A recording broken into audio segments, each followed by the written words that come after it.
মধ্যপ্রাচ্যে যুক্তরাষ্ট্র, ইসরায়েল ও ইরানের চলমান সংঘাত ঘিরে আন্তর্জাতিক অঙ্গনে উত্তেজনা বাড়ছে। এই পরিস্থিতিতে যুদ্ধের বিরোধিতা করা ইসরায়েলের সঙ্গে স্পেনের কূটনৈতিক সম্পর্ক আরও অবনতির দিকে গেছে। এরই মধ্যে ইসরায়েল থেকে নিজেদের রাষ্ট্রদূতের পদ স্থায়ীভাবে বাতিল করেছে স্পেন। বার্তা সংস্থা রয়টার্সের প্রতিবেদনে বলা হয়েছে, দেশটির সরকারি গ্যাজেটে প্রকাশিত এক সিদ্ধান্তে তেল আবিবে নিযুক্ত স্পেনের রাষ্ট্রদূতের পদ আনুষ্ঠানিকভাবে বিলুপ্ত করা হয়েছে।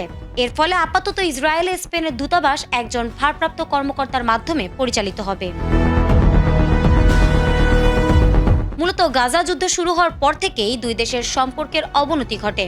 2023 সালের 7 অক্টোবর হামাসের হামলার পর গাজায় যুদ্ধ শুরু হলে ইসরায়েলের সামরিক অভিযানের কঠোর সমালোচনা করে স্পেন। পরে ফিলিস্তিন রাষ্ট্রকে স্বীকৃতি দেওয়ার সিদ্ধান্ত নেয় স্পেন সরকার, জানিয়ে তীব্র প্রতিক্রিয়া দেখায় ইসরায়েল।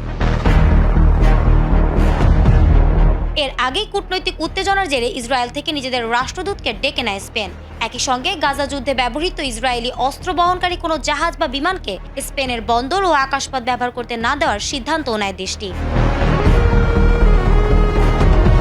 এই পদক্ষেপের তীব্র সমালোচনা করেন ইসরায়েলের পররাষ্ট্রমন্ত্রী। তিনি স্পেনের সিদ্ধান্তকে ইহুদি বিদ্বেষী বলেও মন্তব্য করেন। এদিকে স্পেন ফিলিস্তিনকে স্বীকৃতি দেওয়ার পর পাল্টা প্রতিক্রিয়ায় স্পেন থেকেও নিজেদের রাষ্ট্রদূত প্রত্যাহার করে নেয় ইসরায়েল। ফলে বর্তমানে উভয় দেশের দূতাবাসই মূলত ভারপ্রাপ্ত কর্মকর্তাদের মাধ্যমে পরিচালিত হচ্ছে। বিশ্লেষকদের মতে, মধ্যপ্রাচ্যের চলমান যুদ্ধ ও ফিলিস্তিন প্রশ্নে ভিন্ন অবস্থানের কারণে স্পেন ও ইসরায়েলের সম্পর্ক দীর্ঘ সময়ের জন্য উত্তেজনাপূর্ণ অবস্থায় থাকতে পারে। মধ্যপ্রাচ্যের চলমান সংঘাতের প্রভাব এখন কেবল যুদ্ধক্ষেত্রেই নয়, আন্তর্জাতিক কূটনীতিতেও স্পষ্ট হয়ে উঠেছে। স্পেন ইসরায়েলের সম্পর্কের এই অবনতি তারই নতুন উদাহরণ। ফারহানা হক, এটিএন বাংলা।